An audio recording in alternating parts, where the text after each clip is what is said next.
નમસ્કાર મિત્રો, હું છું Joshi Dharmishtha, advocate and notary. હાલમાં થઈ રહી છે મહિલાઓના આરક્ષણ બાબતમાં. મહિલાઓને કઈ કઈ કલમ નીચે રક્ષણ મળે છે? જો મહિલાઓ પોતે સિંગલ હોય તો પણ તેને રક્ષણ મળે છે, અને પરિણીત મહિલાઓ હોય તો એને 3 કાયદા નીચે રક્ષણ મળે છે અને ભરણપોષણ મળે છે. પેલું છે 125 કે જૂના આપણે જે તે કોર્ટમાં તમે 125 નીચે ભરણપોષણનો કેસ કરી શકો. તેમજ ડોમેસ્ટિક વાયોલન્સ એક્ટનો કાયદો છે, તે મુજબ તમે કેસ કરી શકો.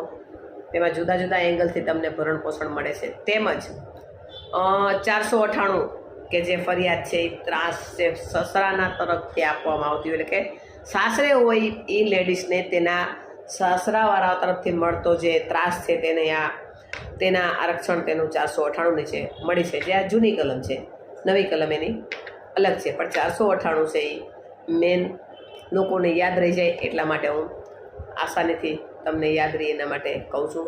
એટલે મહિલાઓને આ 3 રક્ષણ મળે છે. તેમજ કોઈ પણ સ્ત્રીઓને કે કોઈ પણ લેડીઝને કે કોઈ પણ બાળકીને જો કાંઈ અનિચ્છનીય બનાવ બને તો તાત્કાલિક તમારે NGOનો જે તે પોલીસ સ્ટેશનનો કોન્ટેક્ટ કરવો જોઈએ. તમારો વડીલોને તમારે વાત કરવી જોઈએ કે મારે આવું બનાવ બને છે, મને લોકો ત્રાસ આપે છે, આ રીતે મારી યાર વર્તન કરેલું છે.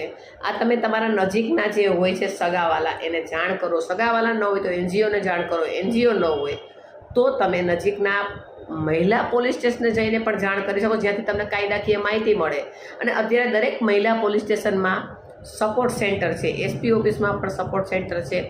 અને આ સપોર્ટ સેન્ટરથી તમે બીજું કાંઈ ન હોય તો તમે 181ને જાણ કરો, અને 181ની જાણથી તમે તમારી પાસે તાત્કાલિક પોલીસ આવશે અને તમને એ બાબતમાં કાર્યવાહી કરાવશે કે કઈ રીતે તમારે ગુનો દાખલ કરવો, કઈ રીતે તમારે પોલીસ સ્ટેશન જવું. અને હાલમાં સપોર્ટ સેન્ટર છે પણ તે ઘણું કાર્યરત છે.